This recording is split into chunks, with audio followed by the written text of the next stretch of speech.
ওকে শিক্ষার্থীরা, তোমরা যারা দশম শ্রেণীতে পড়াশোনা করো অথবা এসএসসি বোর্ড পরীক্ষা দিবা, তোমাদের বোর্ড পরীক্ষাতে গণিত বইয়ের 17তম অধ্যায় পরিসংখ্যান থেকে এই টাইপের একটা সৃজনশীল আসবেই আসবে। তো তোমরা সর্বপ্রথম এই টাইপের সৃজনশীলটা আনসার করবা। কেন ভাইয়া?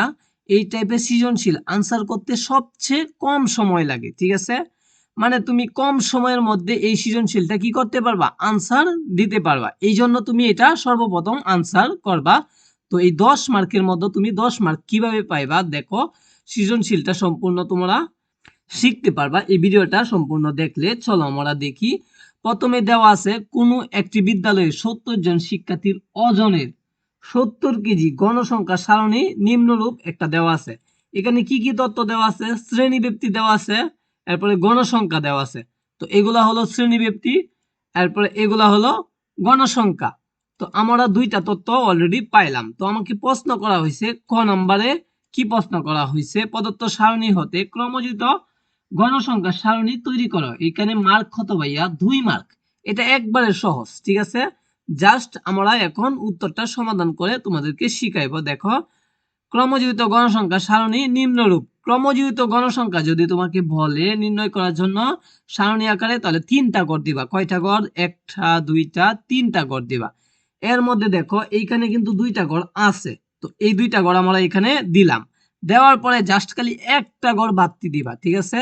যেটা ক্রমজিত গণসংখ্যার গড়টা তুমি দিয়ে দিবা, তাহলে 3টা গড়ে আমরা সমাধান করব। এখন কি করব দেখো, এই যে গড়টা আছে না, এই গড়টা ডাইরেক্ট হুবহু কপি করে মানে তুমি দৌড়ে এনে এইখানে বসায় দিবা, ঠিক আছে? জাস্ট দেখে দেখে বসাবে, কোনো কাজ নাই। এরপরে কি করবা ভাইয়া? দেখো, এই যে গণসংখ্যার গড়টা আছে না, যা যা লিখা আছে, গণসংখ্যা 5 7 18 15 14 8 3, তো তুমি জাস্ট খালি এখানে দৌড়ে এনে সুন্দর করে বসায় দিবা।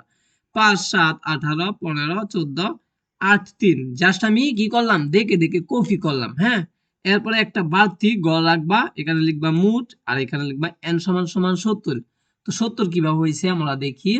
ক্রমজিত গণসংখ্যা কিভাবে নির্ণয় করছি ভাইয়া? এই যে 5 দেখছো না, জাস্ট তুমি এই করে সোজাসুজি 5 বসায়া দিবা। তো 5 যখন আমরা বসায় দিলাম, 5 এর সাথে এই ঘরটা তো শেষ, এখন পরের ঘরটা যোগ করব। এই 5 এর সাথে পরের ঘরটা যোগ করলে কত আসে? 5 আর 7 যোগ করলে আসে 12। জাস্ট এটা সোজাসুজি তুমি এখানে বসায় দিবা। এখন দেখো 12 এর সাথে কোনটা যোগ করবা? পরের ঘরের 18 যোগ করে দিবা। তো 18 যোগ করলে কত আসে ভাইয়া? 30 আসে। তো একবারে সহজ দেখতেছ। এরপরে 30 এর সাথে 15 যোগ করবা, হ্যাঁ 45 আসে। 45 এর সাথে 14 যোগ করবা, 59 আসে। 59 এর সাথে 8 যোগ করবা, আসে কত? 67।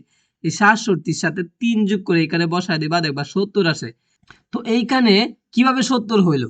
দেখো 70 কিন্তু এখানে তোমাকে উল্লেখ করে দিছে কতজন শিক্ষার্থী? 70 জন শিক্ষার্থী। তার মানে সর্বশেষ আমরা ক্রমজিত সংখ্যা কত পাইছি? 70 জন, ঠিক আছে? তো এই যে গণসংখ্যাগুলো আছে না, সবগুলা যোগ করলে কত আসবে ভাইয়া? 70 আসবে, ঠিক আছে? তা আমাদের 2 মার্ক অলরেডি কনফার্ম পেয়ে গেলাম পরীক্ষাতে।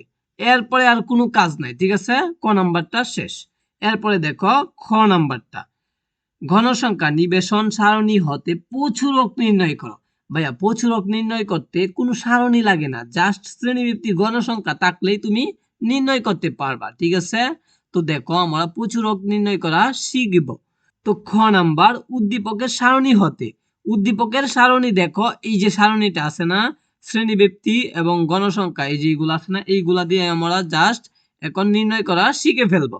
দেখো এখানে গণসংখ্যা সর্বাধিক 18 আছে। দেখো এখানে সর্বাধিক মানে কি? বেশি বার, হ্যাঁ। গণসংখ্যা সবচেয়ে বেশি কত আছে? 18 আছে। দেখো এই 18 সবচেয়ে বেশি। প্রচুরক নির্ণয় করতেছি যেহেতু, তার মানে প্রচুর প্রচুর বার গণসংখ্যা কোনটা আছে? সবচেয়ে বড় গণসংখ্যা আছে 18। তো এই গড়টারেই আমরা প্রচুরক শ্রেণী গড় ধরবো। এরপরে দেখো এটা সোজাসুজি গড়টা হলো এটা 48 থেকে 51, এটা হলো প্রচুরক শ্রেণীর, হ্যাঁ, গড়, ঠিক আছে? তো দেখো এখানে গণসংখ্যা সর্বাধিক আছে 18, 48 থেকে 51 শ্রেণীতে। তো প্রচুরক শ্রেণী কত হলো? প্রচুরক শ্রেণী হলো 48 থেকে 51, এই যে এটা হলো প্রচুরক শ্রেণী। এরপরে দেখো আমরা সূত্র লিখবো। প্রচুরকের সূত্রটা জাস্ট তুমি কি করবা? মুখস্থ করে ফেলবা। প্রচুরক সমান সমান L plus F1 divided by F1 plus F2 into H। এখানে সূত্রটা মনে রাখার জন্য তোমাকে কি করতে হবে, উপরে F1 নিচেও F1 যোগ দিয়ে খালি F2 দিয়ে দিবা, এটাই হলো সূত্র, ঠিক আছে। আর এদিক দিয়ে L হবে, এদিক দিয়ে H হবে, ঠিক আছে। তো দেখো আমরা কিভাবে মানগুলা বের করব। L সমান সমান কত, প্রচুরক শ্রেণী কোনটা ধরছিলাম আমরা, এই যে এটা ধরছিলাম।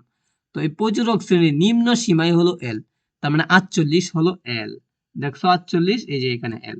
F1 কত, F1 এবং F2 কিভাবে নির্ণয় করতে হয় ভাইয়া, দেখো আমরা যেহেতু প্রচুরক শ্রেণী ধরছি, হ্যাঁ প্রচুরক ধরছি কোনটাকে, 18 কে।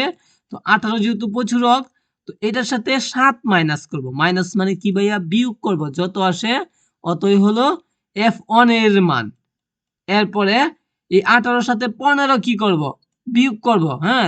তাহলে আমরা কি পাইবো ভাইয়া, F2 এর মান পাইবো। তো F2 এবং F1 এর মান অলরেডি আমরা বুঝতে পারলাম। তো 18 তে 7 কত থাকে, 11 থাকে, এবং 18 থেকে 15 মাইনাস করলে কত থাকে, 3 থাকে। দেখো এই F1 এর মান কত আসছে, 11, F2 এর মান আসছে 3। 18 থেকে 7 মাইনাস, 18 থেকে 15 মাইনাস। এরপরে H সমান সমান কত ভাইয়া, H সমান সমান কিভাবে বের করবা, দেখো 40 থেকে 43 ব্যবধান কত আছে ভাইয়া, তুমি আঙ্গুলে গণো 40 সহ, 40 1, হ্যাঁ 41 2, 42 3, 43 4, তার মানে আমরা এখানে 4 ব্যবধান পাইছি। তার মানে H এর মান পাইছি আমরা কত, 4। তো H এর মান কিভাবে 4 পাইছি, এই 40 সহ গণবা, 40 1, একটা টান পাইলাম, 41 দুইটা, হ্যাঁ 42 তিনটা, 43 চারটা, তার মানে আমরা 4টা পাইলাম। এই 40 থেকে 43 পর্যন্ত ব্যবধান কত পাইলাম, 4, তার মানে H এর মান হইলো 4। তো এখানে H সমান সমান আমরা 4 দিব। এরপরে দেখো যেহেতু আমরা সবগুলা মান বসায় ফেলছি, এখন খালি সূত্রের মানগুলো এখান থেকে এখানে দেখে দেখে বসাবো। L সমান 48, এই যে 48, F1 সমান সমান 11, এই যে 11, হ্যাঁ। এরপরে এই যে F1 সমান 11 দিলাম 11, এরপরে F2 সমান 3, এই যে 3, তারপরে H সমান সমান 4, এই যে 4। দেখছো কত সহজ, জাস্ট তুমি দেখে দেখে বসায়া এখন কি করবা, ক্যালকুলেটরে দেখো 11 থেকে 3 যোগ করলে কত আসে, 14, 14 লিখে দিলাম, 11 11ই, তারপরে 4 আছে 4, হ্যাঁ 48 48। এরপরে কি করবা, এই দুইটা গুণ করে দিবা, 11 দোকানে 44, 44 এর সাথে 14 কি করবা, ভাগ করবা, ভাগ করলে যে মানটা আসে সেই মানটার সাথে এই 48 কি করবা, যোগ করে দিবা, তাহলে আসবে 51.14। এটাই হলো আনসার। আমরা কিন্তু এখানে 4 মার্ক পেয়ে গেলাম। জাস্ট খালি আমরা এই প্রচুরকের সূত্রটা শিখবো এবং কিভাবে মানগুলা বের করতে হয় এখান থেকে আমরা সহজে শিখলাম। তো 4 নাম্বার পেয়ে গেলাম, আমরা অলরেডি 6 নাম্বার পেয়ে গেলাম। এরপরে দেখো ঘ নাম্বার, বর্ণনা সহ প্রদত্ত উপাত্তের অজীব রেখা আঁকো। অজীব রেখা, অজীব রেখা কেমন হয় ভাইয়া, এই যে দেখো অজীব রেখা, এটা হলো কি রেখা, এটাই হলো অজীব রেখা। অজীব রেখা উপরের দিকে উঠে, উপরের দিকে উঠে, কোনো সময় নিচে নামে না। দেখবা টিকেট কিনলে রান, হ্যাঁ প্রতি ওভারে কি হয়, উপরের দিকে উঠে। 20 ওভারে খেলা হইলে, হ্যাঁ ক্রিকেট খেলা হইলে রান দেখবা খালি উপরে উঠবে, রান তো আর কমবে না। 20 ওভার ব্যাটিং করা পর্যন্ত কি করবে, রানটা উপরের দিকেই উঠবে। তো দেখো এইখানে তোমাকে কি করতে হবে, অজীব রেখা আঁকতে হবে। অজীব রেখা আঁকতে হলে কি কি দরকার, অজীব রেখা আঁকতে হলে ক্রমযুক্ত গণসংখ্যা দরকার, আর দরকার হলো শ্রেণীর উচ্চ সীমা দরকার। দুইটা জিনিস আমাদের দরকার। ক্রমযুক্ত সংখ্যা দেখো আমরা এখানে বের করছিলাম, প্রথম খ নাম্বারে ক্রমযুক্ত সংখ্যা বের করছিলাম, আর শ্রেণীর উচ্চ সীমা তো এখানে যেগুলো দেওয়া আছে। তো দেখো আমরা কত পর্যন্ত, 5 থেকে 70 পর্যন্ত। তো আমরা এদিক দিয়ে যেহেতু ক্রমযুক্ত সংখ্যা নিচ্ছি, তো এইখানে লিখবো 0, এরপরে এখানে x দিব, তারপরে এখানে y দিব, হ্যাঁ এখানে y দিব, দেওয়ার পরে এখানে ক্রমযুক্ত সংখ্যা নিব, তাহলে 5 থেকে। তো 5 মানে 0 থেকে নিলাম আমরা, 0 থেকে একবারে কত পর্যন্ত উঠবে, 70 পর্যন্ত উঠবে। তো 70 পর্যন্ত দিলেও হবে, অথবা তুমি একটা করে উপরে রাখবা 80 পর্যন্ত। এরপরে দেখো তো এখানে শ্রেণী ব্যবধানের উচ্চ সীমা, তো শ্রেণী ব্যবধানের উচ্চ সীমা 39 থেকে কত, 67 পর্যন্ত। এই যে দেখো এখানে দেওয়া আছে, এই যে 67 পর্যন্ত না, এই জন্য এখানে 67 পর্যন্ত নিলাম। এরপরে দেখো আমাদেরকে কিভাবে অজীব রেখা আঁকতে হবে। তো দেখো এখানে প্রথম গড় উঠছে কত পর্যন্ত, এই যে এখানে দেখো 5 পর্যন্ত উঠছে, এই যে 5, এরপর একটা 12, এরপর একটা 30, তার মানে আমরা দেখি প্রথম উঠাইবো কত পর্যন্ত, এই যে 5 পর্যন্ত উঠছে, হ্যাঁ এরপর একটা উঠবো 12 পর্যন্ত, 10 পর্যন্ত হয়েছে এই গড়, এক গড় উপরে উঠলে 12 পর্যন্ত, প্রত্যেকটা গড় 2 করে ধরছে। এরপর একটা 30, এই যে দেখো 30 পর্যন্ত উঠছে, হ্যাঁ এরপর একটা এখান থেকে 30 পর্যন্ত এভাবে উঠাইবা, সুন্দর করে উঠেল দিয়া সুন্দর করে রেখে দিবা। এরপরে না ভাইয়া কত, এরপরে হলো 45 59, হ্যাঁ 45 59। তো এই 30 থেকে 45 পর্যন্ত উঠাইবা, এরপরে এখান থেকে 59 পর্যন্ত উঠাইবা, এরপরে এখান থেকে 67 পর্যন্ত উঠাইবা, 67 থেকে এখানে 70 পর্যন্ত সোজাসুজি উঠাই দিবা। জাস্ট তোমরা এভাবে কি করবা, পেন্সিল দিয়ে এঁকে দিবা, তাহলেই 4 মার্কের মধ্যে 4 মার্ক পাইবা। এখন কি করতে হবে, চিত্রটা আঁকার পরে তুমি একটু ব্যাখ্যা দিয়ে দিবা। যেহেতু আমরা ক থেকে ক্রমজিত সংখ্যা নিছি, এই জন্য এটা লিখে দিব, ক এর ক্রমজিত গণসংখ্যা সারণী ব্যবহার করে x অক্ষ বরাবর চক কাগজে অন গণকের শ্রেণী ব্যবধান উচ্চ সীমা অন একক এবং অয় অক্ষ বরাবর চক কাগজে ঘনকে ক্রমজিত গণসংখ্যা 2 একক ধরে প্রদত্ত উপাত্তের অজীব রেখা আঁকা হলো। তুমি এবার সুন্দর করে দিয়ে দিবা। একটা ব্যাখ্যা যদি শিখো তাহলে প্রত্যেকটাই তুমি এটা ব্যবহার করতে পারবা। জাস্ট খালি চিত্র বুঝে তুমি কি করবা, ব্যাখ্যাটা দিয়ে দিবা। ওকে, তো সকলকে ধন্যবাদ। এই ধরনের ভিডিও পেতে চ্যানেলটা সাবস্ক্রাইব দিয়ে রাখো। আমরা প্রত্যেক বিষয়ের সাজেশন দিচ্ছি, যাদের সাজেশন লাগবে আমাদের সাথে হোয়াটসঅ্যাপে যোগাযোগ করতে পারো।